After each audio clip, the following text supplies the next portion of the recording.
Hello, students. Let's start today's English Weekly Talk. And the topic that I've taken for this weekly talk is pretty interesting. That is, what gives you result, a goal oriented approach or a process oriented approach? अभी दो approach होते क्या हैं, goal oriented का मतलब क्या है, process oriented का मतलब क्या है, ये सारी चीज़ें मैं आज अपने वीकली टॉक में लेने वाली हूँ।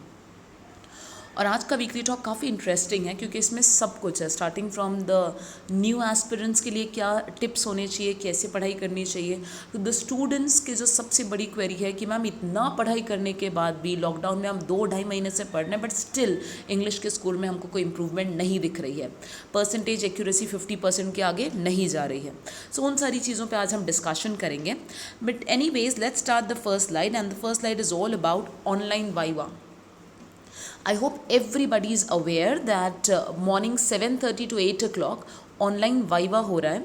आपके टेलीग्राम चैनल पे आपको कॉल किया जाता है, आप अगर डाउट क्लियरिंग क्लब में रजिस्टर्ड हो तो, और आपको कॉल पे 5 क्वेश्चंस पूछे जाते हैं ना। The questions can range from vocabulary to grammar to the book that you are reading to what studies actually और what efforts are you putting in for English. और इसके अलावा भी आपको जो ग्रुप में एक्टिविटीज़ हो रहे हैं वर्ड्स के, आरसी के, पैराजम्बल के, उसको लेकर भी क्वेश्चंस आते हैं। तो इस ऑनलाइन वाइवा के बारे में मैं आपको बताना चाहूँगी। सबसे पहले रिस्पॉन्स ऑफ द स्टूडेंट्स। ना students, I actually spoke this to Shubham sir also, और मुझे ये शायद आपको बताना चाहिए, नहीं बताना चाहिए, मुझे नहीं पता, लेकिन मैं हमेशा से बिलीव करती हूँ कि ट्रांसपेरेंसी बहुत इंपॉर्टेंट है। तो आज मैं इस स्टेज पे आ गई हूँ कि मुझे ये चीज़ बोलना पड़ रही है। मेरा टेलीग्राम या व्हाट्सएप आप कहोगे हैंग हो जा रहा है। द रीज़न इज़ बहुत सारे बच्चों के बुक रिव्यूज़ हैं, किसी के ऐसे राइटिंग है, किसी का आप कहोगे कि समरीज़ हैं, किसी के जीएसटीज़ हैं, बहुत सारे बच्चों ने मुझे डेटा भेजे हैं। But let me tell you students, मैंने कंसिस्टेंसी उन्हीं बच्चों में देखी है जो बच्चे नॉन एसएसए स्टूडेंट्स हैं। इतने हम्बली मैसेज डालते हैं कि ma'am we extremely sorry that we are not SSA students, we have heard about you and we want to get benefit from you. और उतने ही अच्छे से मैं उनको रिस्पांस देती हूँ, ठीक है बेटा कोई बात नहीं, आप नॉन एसएसए स्टूडेंट हो, then also I am gonna help you. Majority of the students who are consistent, who are really consistent with the online viva, you can say, or who are consistent with the be in touch with the teacher, they are non-SSA students. सो मुझे इस बात का खुशी भी है कि बहुत सारे बच्चों को ये समझ आ रहा है कि नहीं मैडम से बेनिफिट होता है, हमको बेनिफिट लेना है। और मुझे अफसोस इस बात का है कि मेरे खुद के बच्चे ही इस चीज़ का फ़ायदा नहीं उठा रहे हैं। मैं उन नॉन एसएसए स्टूडेंट्स में कुछ बच्चों के नाम लेना चाहूँगी जिनसे मैं बहुत इम्प्रेस हुई अपने ऑनलाइन वाइवा में जब मैंने उनको कॉल किया, and they were really very much sincere, dedicated towards their studies. Okay, so the first name that I have is Rishikesh, and he's not an SSA student, but he has received A grade, he has received A grade the way he responded. Now he's which Rishikesh, I don't know. There's another non-SSA student, she is Rohini, and she's also doing pretty well. And और भी काफ़ी बच्चे हैं जिनका मैं नाम mention करना चाहूँगी, and they're doing it really well. And I just want to say this to all of the students out there, it doesn't matter whether you take this thing seriously or not. It all matters on how much you trust the teacher. As far as SSA students are concern, जिनको मैंने call किया, majority of the students को, क्योंकि हमने alphabetically distribute किया कि कौन से अल्फ़ाबेट के नाम के उसको मैम कॉल करेंगी, किसको प्रियंका मैम करेंगी, किसको साइली मैम करेंगी। तो जो बच्चों को मैं कॉल कर रही हूँ, अनफॉर्चुनेटली सबसे पहले तो उनके इंटरनेट बंद होते हैं सुबह 7:30 बजे, फर्स्ट थिंग। सेकेंड, मैंने जो प्रॉब्लम देखा है बच्चों में ये है कि वो फ़ोन उठाते नहीं हैं टेलीग्राम चैनल पे कॉल करो तो। एंड थर्ड, जब मैं उनको क्वेश्चंस पोस्ट करती हूँ तो उनमें से 80% बच्चों के जो रिस्पॉन्स आते हैं वो रिस्पॉन्स सारे कॉपी पेस्ट होते हैं, क्योंकि उनकी लैंग्वेज देख के मैं समझ जाती हूँ कि बच्चे ने खुद से लिखा है, ये बच्चे ने कहीं से कॉपी पेस्ट किया है। सो स्टूडेंट्स, आप प्लीज़ ऑनलाइन वाइवा को बहुत सीरियसली लो। इससे हमें गेज करने आता है कि बच्चे की पढ़ाई कितनी हो रही है, और जो बच्चे ए और बी कैटेगरी में हैं, जो ए और बी ग्रेड मिलेंगे, उन्हीं बच्चों को हम आगे पुश करेंगे। पुश करने का मतलब मैं आपको बता दूं, उन बच्चों को मैं बहुत अच्छे से ट्रैक करूंगी, ट्रेस करूंगी, और उनको हम लोग ज़्यादा पुश करेंगे towards getting results. The reason is students, ताली कभी भी एक हाथ से नहीं बजती। अगर मैं 10 कदम आगे आ रही हूँ, मैं इतना आउट ऑफ द वे जाके पर्सनली अगर आपको सुबह everybody we are calling 7:30 in the morning, तो मेरा भी ये मतलब उम्मीद है आपसे कि मेरी भी एक्सपेक्टेशंस है कि नहीं मेरे बच्चों ने भी मुझे वैसा रिस्पॉन्स देना चाहिए। मैं तो 1-2 एक्सपीरियंस आपके साथ शेयर करना चाहूँगी which is very odd, I should say. I give a call first initially on Telegram channel, तो एक दो बार मैं कॉल करती हूँ, बच्चा ना उठाए तो फिर मैं उसके मोबाइल नंबर पे कॉल करती हूँ, उनके सिम नंबर पे, मोबाइल नंबर पे डायरेक्टली कॉल करती हूँ। एक तो किसी की ममा ने उठाया था and she was completely speaking in Marathi, तुम्ही कोण बोलतात, कशाला बोलायचं माझ्या मुलाशी, आय सेड मुझे उनका वायवा लेना है, मैं उनकी टीचर बोल रही हूँ, इतक्या सकाळी कोणी फोन करतं का, येस इतक्या सकाळी SSAची टीम वर्किंग असते आणि आम्ही फ़ोन करणार आहे, मैं जब तक आपसे जो एक्सपेक्टेड रिस्पॉन्स है वो नहीं मिलता मैं आपको सताऊंगी। आई mean to say I don't want to trouble your parents, but students you please be aware कि आपका ऐसा कुछ वाइवा हो रहा है और आप इसमें एक्टिवली पार्टिसिपेट करो ताकि मुझे भी पता चले कि आप क्या पढ़ाई कर रहे हो। ओके जब मैंने बच्चों के वाइवास दिए उसमें मुझे सबसे वीक एरिया क्या दिखा, मैंने बच्चों को ग्रामर पे भी क्वेश्चन किया, वो कैप पे भी किया, उनके RC स्किल्स पे भी किया, उनके सेंटेंस फ्रेमिंग पे किया, उनके बुक रीडिंग पे किया, तो मुझे सबसे ज़्यादा वीक एरिया बच्चों की वोकैबलरी लगी। मेजॉरिटी ऑफ द स्टूडेंट्स जितनों के मैंने वाइवा लिया है पिछले 2 हफ्तों में, आई फील जब मैं उनसे बोलती हूँ कि इस शब्द का सिनोनिम बताओ, इस शब्द का एंटोनिम बताओ, तो बच्चे वहाँ स्टकअप हो जाते हैं। So students please work out on your vocabulary area, especially those who have given online viva और those who are going to appear for the online viva. Call तो सबको आने वाला है, जितने बच्चे रजिस्टर्ड हैं डाउट क्लियरिंग के क्लब पे, डाउट क्लियरिंग के चैनल पे, टेलीग्राम के इंग्लिश के, कॉल आपको ज़रूर आएगा। और मुझे स्पेशली लगता है कि आपने आपकी वोकैबलरी पे बहुत ज़्यादा वर्कआउट करना है, इसीलिए आज का जो सेशन है मैंने उसमें वोकैबलरी पे बहुत ज़्यादा फोकस किया है। Okay result of the online viva definitely every Wednesday by evening हम लोग अपने डाउट क्लियरिंग क्लब पे पोस्ट कर देते हैं। A, B, C ग्रेड दिया जाता है बच्चों को। Again I analyse the grades. C grade is for those students are not studying at all, पढ़ाई बिल्कुल नहीं कर रहे हैं। B ग्रेड उन बच्चों को दिया जा रहा है जो थोड़ी बहुत पढ़ाई कर रहे हैं और जिनकी इंग्लिश बस सिसक रही है, जी तो नहीं रही, सिसक रही है, ऐसे बच्चों ने जिन्होंने और मेहनत करनी चाहिए उनको B ग्रेड दिया जा रहा है। और A ग्रेड उन बच्चों को दिया जा रहा है जिनकी पढ़ाई भी हो रही है और जिनका रिजल्ट्स भी काफ़ी अच्छे हमको दिख रहे हैं, जिनमें इंप्रूवमेंट हमको दिख रहा है। Okay so students should grab this opportunity to speak personally to the mentors, क्योंकि कैसा है कि हर मेंटर को आधे घंटे में 2 ही कॉल्स अलाउड है, यानी 15 मिनट तुमको एक बच्चे को टाइम देना है। तो 15 मिनट में आपके कोई अगर पर्सनल डाउट्स हैं, आपको कुछ इंग्लिश को लेके दिक्कत है, तो ये चीज़ें आप 1-to-1 डायरेक्टली अपने इंग्लिश मेंटर से बात कर सकते हैं। आप इस अपॉर्चुनिटी को ग्रैब करिए, आप बात करिए। 7:30 to 8 o'clock के बीच में शार्प आपको टेलीग्राम पे कॉल आते हैं, आप उसको सीरियसली रिस्पॉन्ड करिए and you can utilize this opportunity to enhance your language. Okay so that was online viva. Let's go for the next. How important is vocabulary? क्योंकि मैंने अभी लास्ट स्लाइड में वही बताया बच्चों की, बहुत सारे बच्चों की मुझे वोकैबलरी काफ़ी वीक लग रही है। उसके लिए मैं एक बता दूं कि वोकैबलरी कितनी इंपॉर्टेंट है, स्पेशली वो बच्चों के लिए जिनका टारगेट स्पेसिफिकली बैंकिंग है। उन बैंकिंग एस्पिरेंट्स के लिए इंग्लिश की वोकैबलरी कितने मायने रखती है। फ्रैंकली स्पीकिंग स्टूडेंट्स, अगर आप कहते हैं कि मैम मैं MBA CET में कैट एस्पिरेंट हूँ, तो मैं कहती कि तुम्हारे लिए वोकैबलरी टॉप प्रायोरिटी है। लेकिन बैंकिंग के स्टूडेंट के लिए कॉम्प्रिहेंशन टॉप प्रायोरिटी है, वोकैबलरी टॉप प्रायोरिटी नहीं है। वोकैबलरी कैसे कंट्रीब्यूट करती है? अनफॉर्चुनेटली बहुत सारे बच्चे बोलते हैं मैम सिनो एंटो के जो वर्ड्स आते हैं ना, वो वोकैबलरी हमको आती नहीं है। आपके पास वोकैबलरी के जो डायरेक्ट क्वेश्चंस आते हैं वो आते हैं फिलर्स को लेकर, वो आते हैं क्लोज टेस्ट को लेकर, और वो आते हैं फ्रेजल रिप्लेसमेंट के फॉर्म में, या ईडियम्स का मीनिंग आपको बताना होता है। ये डायरेक्ट क्वेश्चंस हैं। जो RC के सिनो एंटोज है वो वोकैबलरी क्वेश्चन नहीं है बच्चा, वो कॉम्प्रिहेंशन बेस्ड क्वेश्चन है, क्योंकि वहाँ पे एक क्लियर लाइन लिखी होती है अकॉर्डिंग टू दी पैसेज। मतलब पैसेज के हिसाब से उस शब्द का मीनिंग क्या आ जाएगा। अब पैसेज के हिसाब से उस शब्द का मीनिंग एग्जैक्टली वही नहीं होगा जो आंसर की में दिया है। पैसेज के हिसाब से उस शब्द का मीनिंग क्लोज सिनोनिम भी हो सकता है जो आंसर में दिया गया है। So you have to focus on according to the passage, not according to what exactly the synonym of the word is. सबसे पहले इंपॉर्टेंट है किसी भी भाषा की जान, किसी भी भाषा का बेसिक एलिमेंट, किसी भी भाषा का पहला कदम होता है वोकैबलरी। यानी अगर आपको कोई भी नई भाषा सीखनी है, suppose if I want to learn French language, I need to work out on the vocabulary first. If I want to learn German language, I need to work out on the vocabulary. मतलब मुझे German का पहले एक word सीखना पड़ेगा, hello को German में क्या कहते हैं, नेम को जर्मन में क्या कहते हैं, तुम्हारा नाम क्या है, इस सेंटेंस को जर्मन में कैसे बोलेंगे। सेम इंग्लिश की आपको बच्चों वोकैबलरी एनहांस करनी पड़ेगी। वोकैबलरी एनहांसमेंट का क्या मतलब है? आप जितने भी लोग वीकली टॉक सुन रहे हैं या जितने भी मेरे स्टूडेंट्स हैं, मैं जानती हूँ सबकी ऑलमोस्ट 1000 या 1500 प्लस की ही इंग्लिश की वोकैबलरी है। आपको उसको बढ़ाना है, या मैं कह सकती हूँ आपको उसको रिप्लेस करना है। अब रिप्लेस करने का क्या मतलब हुआ? रिप्लेस करने का मतलब ये होता है स्टूडेंट्स कि सपोज आपने कन्फ्यूज़ ये वर्ड काफ़ी बार सुना है और आपने काफ़ी बार यूज़ भी किया है. पिछले 10 साल से आप यही वर्ड यूज़ करो जब भी आप कन्फ्यूज होते हो. अरे यार मी कन्फ्यूज झालो, मला जमलं नाही, मी कन्फ्यूज झालो, मला जमलं नाही. 10 वर्षापासून तुम्ही तेच शब्द वापरतात. घर के बर्तन भी पुराने हो जाए तो मम्मी 10 साल में बदल देती है. अरे अभी तो अपने शब्द बदलो आप. कन्फ्यूज की जगह कौन सा वर्ड यूज़ करोगे?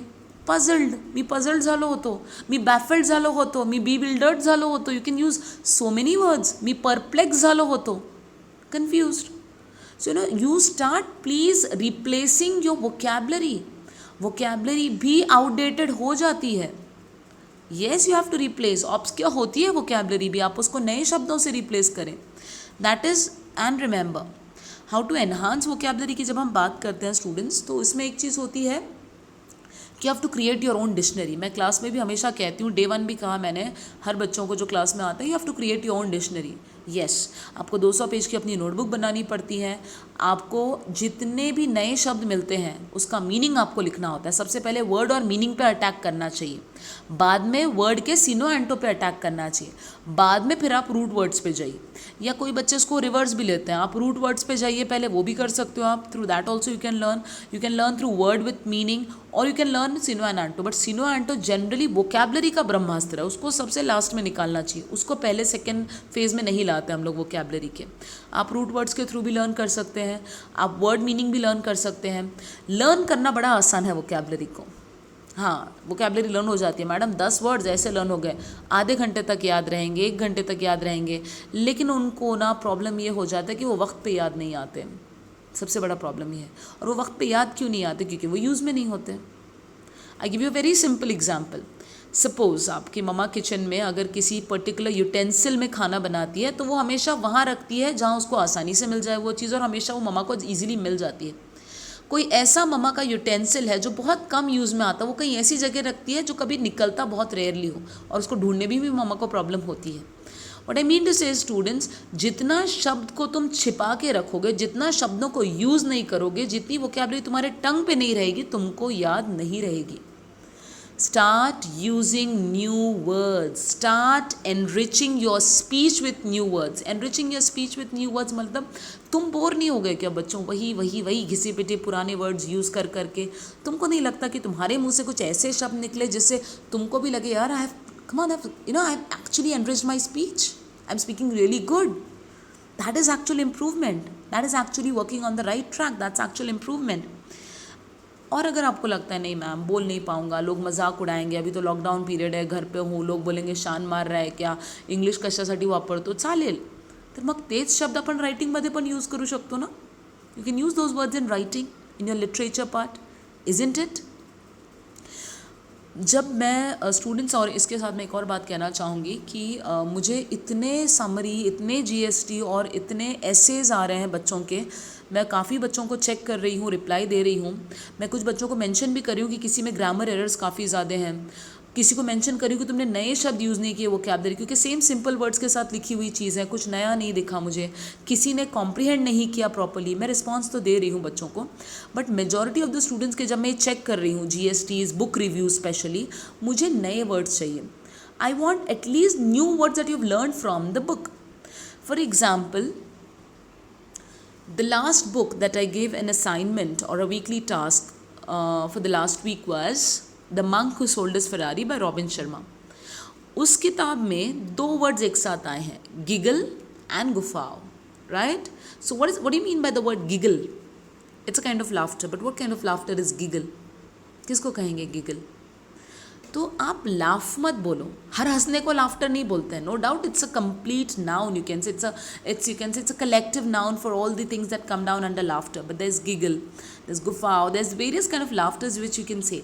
सो what I want to say students, अब स्पेसिफिक वर्ड्स यूज़ करो. अरे यार ये यहाँ पे जाता है, ये स्पेसिफिकली इस चीज़ को इंडिकेट कर रहा है. तो it's very very important students कि आपको अपने नए शब्द यूज़ करने हैं, चाहे लिटरेचर में, क्योंकि जितने मेरे पास बुक रिव्यूज़ आ रहे हैं, मुझे कुछ नए शब्द नहीं देखने को मिल रहे. एटलीस्ट किताब के भी नए शब्द रहे तो चलेंगे. That will also do. I want you to use that. For example, मैंने मुझे बहुत सारे बच्चों ने the monk who sold his Ferrari का रिव्यू भेजा, लेकिन उसमें एक बहुत अच्छा कॉन्सेप्ट उन्होंने माइंडसेट को लेकर दिया था. That was energy leak. That's a very good phrase, energy leak.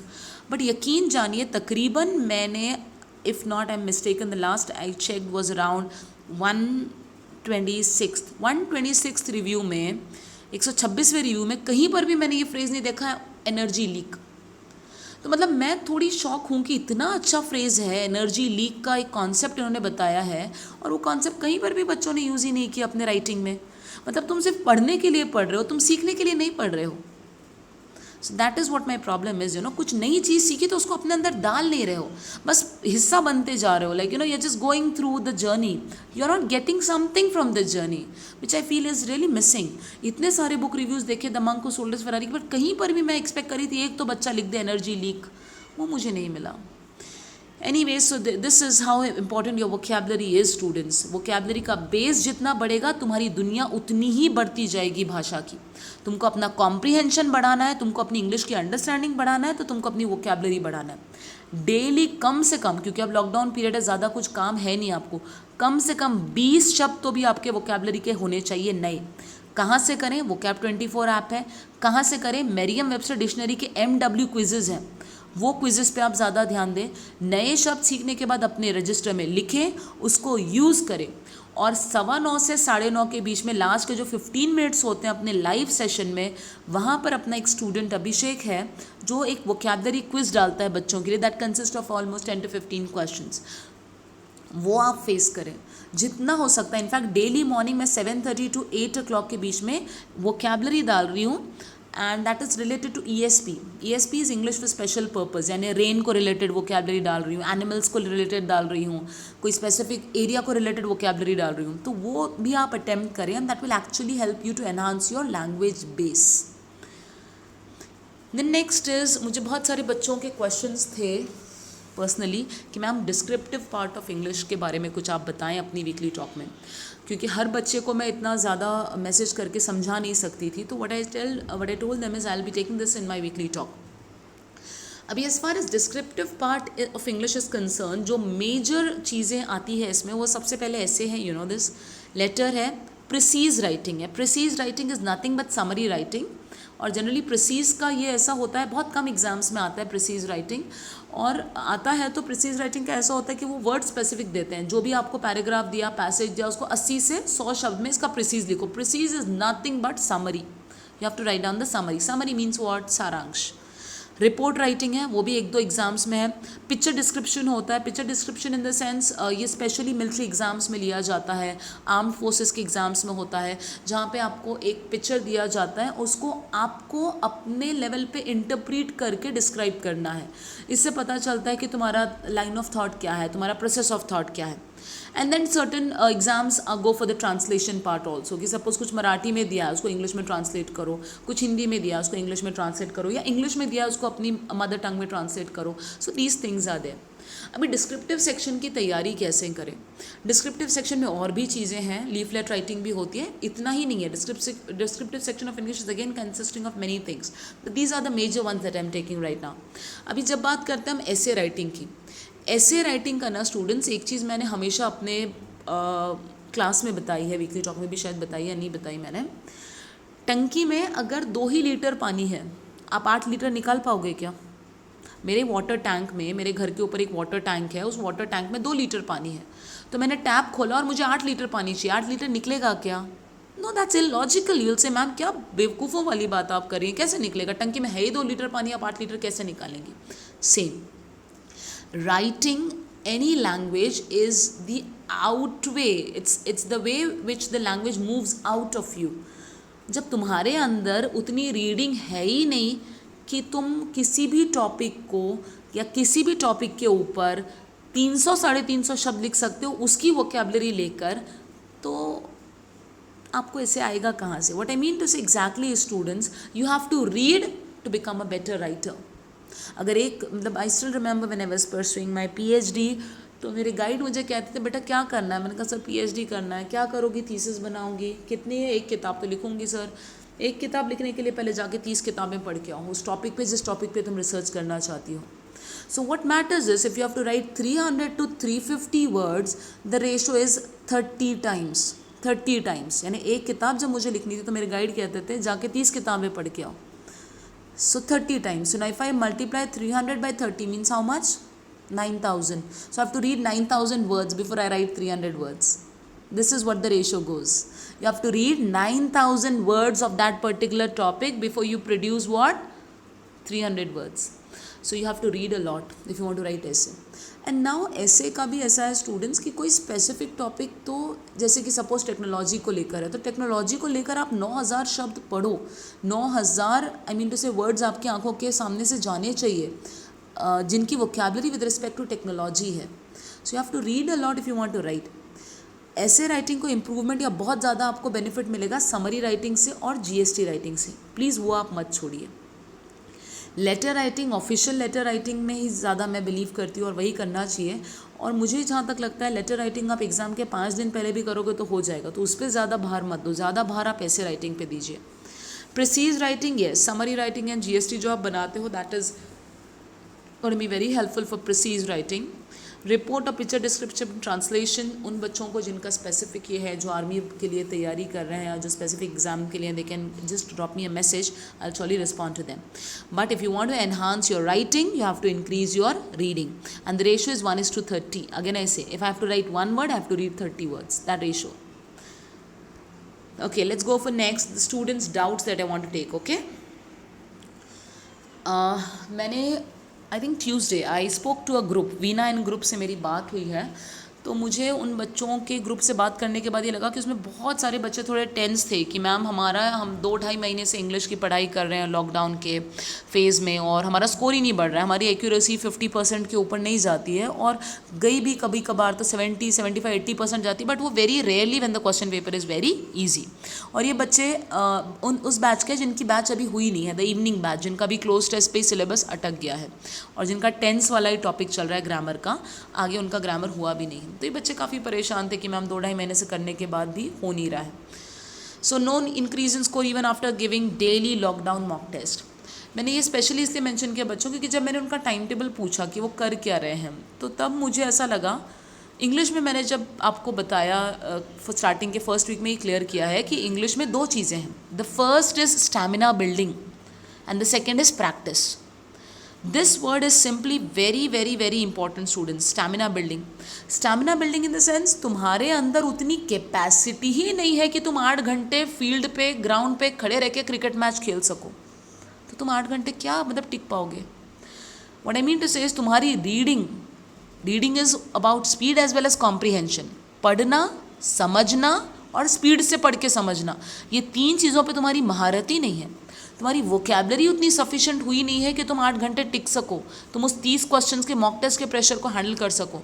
आपकी ग्रामर का अंडरस्टैंडिंग उतना लेवल, उतने रूल्स आपको याद ही नहीं हुए बच्चा, तो क्या लॉकडाउन मॉक टेस्ट का फ़र्क पड़ेगा क्या? एब्सोल्युटली नहीं. बच्चे प्रैक्टिस पे ज़्यादा फोकस कर रहे हैं. Now I give you the simple, very simple example. Sachin Tendulkar को स्टैमिना बढ़ाना पड़ेगा. You must have seen the movie Dangal. Okay, you must have seen the movie Dangal. Day 1 उनके जो आमिर खान का कैरेक्टर बताया गया है, दैट पर्सन वो डे 1 अपने बच्चियों को दंगल के मैदान में नहीं लाता है. सबसे पहले उनको 5 बजे उठने की आदत डालता है. सेकंड, उनको भगाता है ताकि उनके पैरों में, उनके बॉडी में मजबूती आए, उनका ब्लड सर्कुलेशन अच्छा हो. थर्ड, उनकी डाइट पे फोकस करता है. और फोर्थ, फिर उनको दंगल का मैदान दिखाता है. अगर डे 1 ही आमिर खान ने अपने बच्चियों को दंगल के मैदान में लाके खड़ा कर दिया तो बच्ची 1 मिनट भी नहीं टिक पाएगी. स्ट्रैटेजी गलत गई ना. सेम थिंग, तुम अभी बच्चा रीडिंग पे, स्पीड पे, अंडरस्टैंडिंग पे फोकस ही नहीं कर रहे हो, वोकैबुलरी बढ़ा नहीं रहे हो, तुम ग्रामर पे फोकस नहीं करो, तुम सीधे लॉकडाउन के मॉक टेस्ट पे आ रहे हो. मतलब what are you doing? You are becoming the second Aamir Khan जो बच्चों का स्टैमिना बिल्डिंग पे वर्कआउट नहीं कर रहा है. वो क्या कर रहा है, सीधे मैदान में लाके खड़ा कर दिया दंगल के. अब बच्चों को आएगा कहाँ से? They don't have the stamina to resist the blow of the questions. What I mean to say is, your students, you need to focus more on reading and comprehension. तो 1-2 हफ्ते भी अगर आप लॉकडाउन मॉक टेस्ट नहीं देंगे तो कोई पाप नहीं कर रहे हो आप. अगर आपको लग रहा है कि आपकी एक्यूरेसी 50% ऑफ इंग्लिश पे आके स्टक हो गई है, तो बेटा वो 50% एक्यूरेसी स्टक नहीं हो गई, तुम्हारा स्टैमिना 50% पे अटक गया है. तुमको और बढ़ाना पड़ेगा स्टैमिना. तो तुम ऐसे मत समझो कि मैम हम तो मैथ चला के टेस्ट दे रहे हैं, हम इंग्लिश का नहीं दे रहे हैं, तो हमको ऐसा लग रहा है हम कोई पाप करें. No, don't feel any guilt. It's okay, even if you don't appear for English mock test, अगर आप उसको पूरा स्किप भी करेंगे तो चलेगा, लेकिन पहले अपने स्टैमिना पे वर्कआउट करो. How should we prepare for the syllabus which is not completed for the ongoing batch. Yes, जो इवनिंग बैच है, जो आफ्टरनून बैच है, जो अभी शुरू हुई है, उन बच्चों ने क्या करना चाहिए ऐसे क्वेश्चंस के लिए, जैसे पैराजंबल हो गया, क्लोज टेस्ट हो गया. देखो बच्चों, इन क्वेश्चंस को सॉल्व करने के लिए कुछ ट्रिक्स होते हैं. जैसे कि सपोज कोई स्पेसिफिक टीम के साथ खेलने के लिए कोई स्पेसिफिक स्ट्रैटेजी चाहिए आपको, बट बेसिक फंडामेंटल्स तो गेम के वही है. तो आप टेंशन मत लो कि मैम पैराजंबल कैसे करूं, क्लोज टेस्ट कैसे करूं. ये सुनकर ही आज अपने वेडनेसडे के सेशन में मैंने स्पेसिफिकली एक पैराजंबल डाला, और उस पैराजंबल का मैंने आपको एनालिसिस भी बताया. उस एनालिसिस में मैं ना हिंट्स दे रही हूँ कि कैसे सॉल्व करोगे. तो अगर आप मेरा लाइव सेशन भी अच्छे से करते हो, सुबह का सेशन, तो उसमें आपको पैराजंबल के हिंट्स मिलेंगे. अभी इस वीक मैं एक पैराजंबल और एक आरसी दोनों डालूंगी, और मैं बहुत सारे टिप्स दे दूंगी पैराजंबल के. अगर जो आपको लगता है कि यार ये ट्रिक तो मुझे पता ही नहीं थी, ये गिमिक तो मुझे पैराजंबल का पता ही नहीं था जो मैम ने आज लिख के दिया, इसको मैं अपनी किताब में नोट डाउन कर लेता हूँ, और फिर वो नोट डाउन करने के बाद आप उसको अप्लाई करें, and then you show it to me कि मैम मैं यहाँ गलत जा रहा हूँ, अब मुझे समझ में आया. सो डोंट वरी, नहीं हुआ ना आपका सिलेबस, आप उसको अपने आप भी एक्सप्लोर कर सकते हो. लेकिन इसी वजह से मैं इस वीक से शुरू की हूँ कि मैं पैराजंबल विथ आरसी लूँगी, नेक्स्ट वीक में भी पैराजंबल विथ फिलर्स लूँगी. तो आप कोशिश ये करो बच्चा कि जितना हो सकता है लाइव सेशन में आप एक्टिव रहो. अगर आप उस समय एक्टिव नहीं रह सकते because of any house hold work that you have, या नेट का इशू है, तो जब आपको समय मिले तब आप एक्टिव रहिए. न्यू बैंकिंग एस्पिरेंट्स, हाँ, मुझे शुभम सर के भी काफ़ी मैसेजेस इसको लेकर आए थे कि ऐसे कई बच्चे हैं जो कॉल्स कर रहे हैं कि हमने ऐसे ज्वाइन करना है, हम आपके हमेशा टच में हैं through online videos and everything.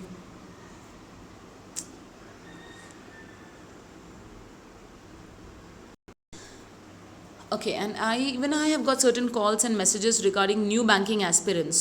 उन्होंने क्या करना चाहिए जो अभी एसएसए ज्वाइन करना चाहते हैं, जो फाइनल ईयर स्टूडेंट्स हैं, जिन्होंने बैंकिंग को अपना करियर बनाने का सोच लिया है, उन बच्चों ने क्या करना चाहिए. क्योंकि शुभम सर ने भी उनको बताया है कि तुम सबसे पहले फोकस इंग्लिश पे करो. So there are many engineering students have called me and they were asking कि मैम अब हम फाइनल ईयर में and we really want to make a career in banking, so what we should do.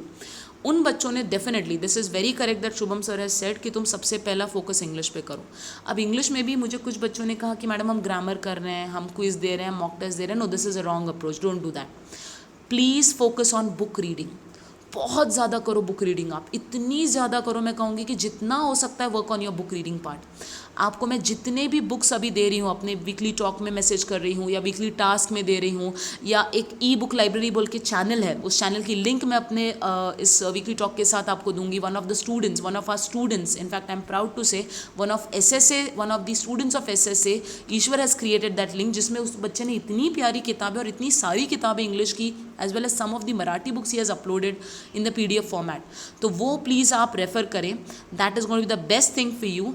आप सबसे ज़्यादा book reading पे focus करें, और सेकंड वोकैबुलरी एनहांसमेंट पे.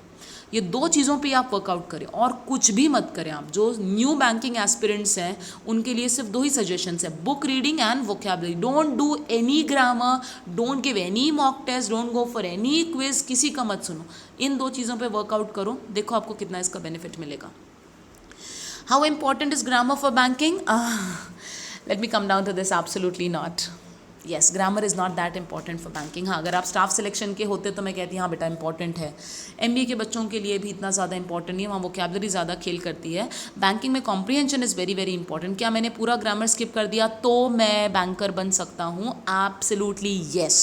Yes, with a confidence score of 100% I can say absolutely आप banker बन सकते हैं even without grammar.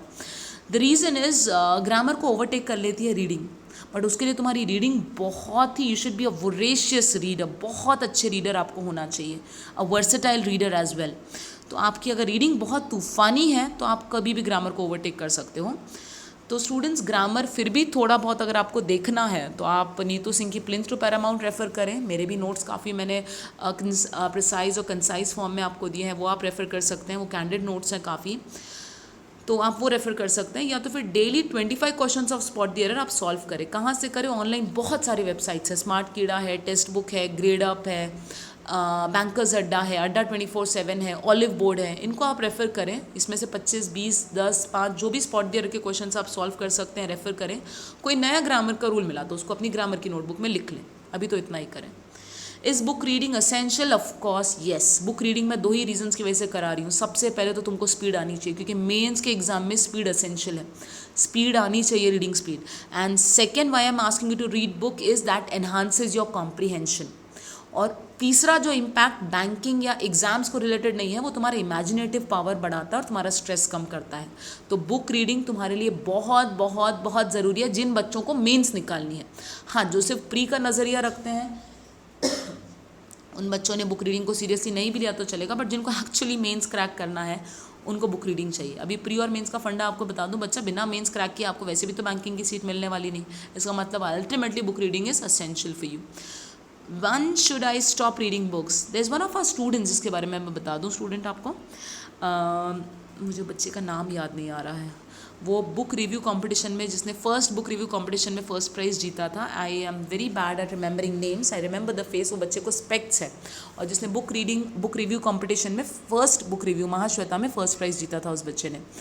I am unable to recollect the name, but anyways वो बच्चा जब फर्स्ट टाइम मुझसे मिला था and he just showed me his English score. वो बच्चे का डे 1 से, क्लास ज्वाइन करने के पहले से वो बच्चे का इंग्लिश स्कोर 25 के ऊपर ही है, 25 मिनिमम, 25 के ऊपर ही है। तो after looking at score I told him, बेटा तुम मत ज्वाइन करो, तुम मैथ्स के लिए करो, LR के लिए करो, बट मुझे नहीं लगता आपको इंग्लिश को क्लासेस ज्वाइन करने की ज़रूरत है। थोड़ा बहुत जो भी आपको प्रॉब्लम आता है उसके लिए आप मुझे वैसे भी काउंसिल मतलब आप मेरे वैसे भी सजेशंस ले सकते हो, I can counsel you for that, no issues. उसने कहा नहीं मैम मेरा ग्रामर काफ़ी वीक है। तो मैंने कहा बेटा खाली ग्रामर सीखने के लिए क्लास मत लगाओ इंग्लिश का, तुम अपने माँ बाप के पैसे क्यों वेस्ट करना चाहते हो? उससे अच्छा आप नीतू सिंह की प्लिंथ एंड पैरामाउंट खरीद लो, ग्रामर सीख लोगे।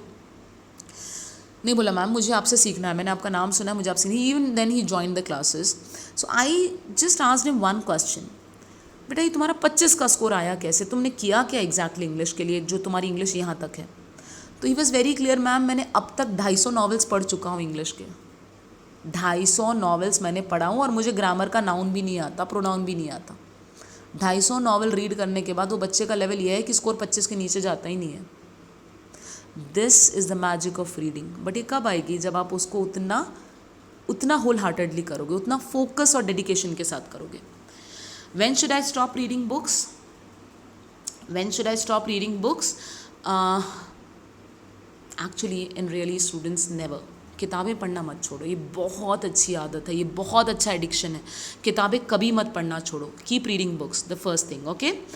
Second, I would request you students, तब तक मत छोड़ो जब तक तुम बैंक की कुर्सी पे नहीं बैठ जाते। दूसरा, या तब तक मत छोड़ो जब तक तुमने अपने जीवन का लक्ष्य हासिल नहीं कर लिया है। किताबें पढ़ना एक बहुत अच्छी आदत है, क्योंकि कुछ बच्चों के क्वेरीज ये भी आए थे, ma'am when should I stop reading books? Don't ever students, don't ever stop reading books. It's a very good addiction, you know, it's a very good addiction. मत छोड़ो इस चीज़ को। और अगर आपको छोड़ना ही है तो जिस दिन बैंक की कुर्सी पे बैठ जाओ उस दिन छोड़ दो, या जिस दिन अपना जो लक्ष्य है हासिल कर ले कि नहीं मैम बैंकिंग तो सिर्फ एक गेटवे था, मुझे इसके और आगे UPSC करना है, तो जिस दिन अपने UPSC ऑफिसर बन जाओ वहाँ जाके किताब पढ़ना छोड़ दो। बट मेरे हिसाब से तो लाइफ लॉन्ग नहीं छोड़ना चाहिए। You should, because this is the biggest kind of legacy that you can pass on to your kids, to your generations. इस चीज़ को अपने बच्चों को पास करो, अपने बच्चों के बच्चों को पास करो। This thing should never be stopped. Okay, let's go for the next. This is something motivational stuff that I want to speak about, that is goal oriented versus process oriented approach. Which one works? आपने the monk who sold his Ferrari अभी last week मैंने weekly task में दिया था, robin Sharma की किताब, वो पढ़ी है। तो goal oriented versus process oriented approach का मैं आपको बता दूं। इसमें ऐसा है स्टूडेंट्स कि उस किताब में आपने कहीं पर शॉर्ट एक नरेशन है जहाँ पे एक स्टूडेंट अपने टीचर के पास आके बात करता है और कहता है, क्योंकि किताब मैंने काफ़ी पहले पढ़ी है तो मैं स्टोरी का जिस्ट आपको बताती हूँ, मुझे एग्जैक्ट नरेशन तो याद नहीं है। तो एक स्टूडेंट अपने टीचर के पास आके बोलता है कि मुझे मेरे लक्ष्य को हासिल करना है, जो भी मेरा गोल है। यहाँ हम ले लेते हैं कि भाई मुझे प्रोबेशनरी ऑफिसर बनना है, मुझे SBI PO में जाना है, मुझे SBI का प्रोबेशनरी ऑफिसर बनना है, ये मेरा गोल है। आपने मुझसे आके पूछा, वैसे एक स्टूडेंट एक टीचर से आके पूछा है मेरे लक्ष्य के पास मुझे जाना है, मुझे कितनी मेहनत करनी पड़ेगी, कितने दिन तक मेहनत करनी पड़ेगी?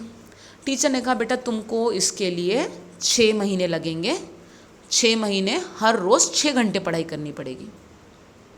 बच्चे का दूसरा सवाल, अगला सवाल होता है ठीक है टीचर, अगर मैंने हर रोज़ 12 घंटे पढ़ाई की, अब मैं अपने लक्ष्य को कितने दिन में हासिल करूँगा? टीचर कहता है 1 साल।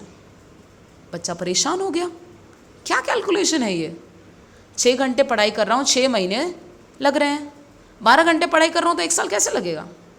फिर बच्चा कहता है टीचर अगर मैंने 12 की जगह 18 घंटे पढ़ाई की, अब कितने दिन में लक्ष्य हासिल करूँगा बताओ। फिर टीचर कहता है तुमको 1.5 से 2 साल भी लग सकता है।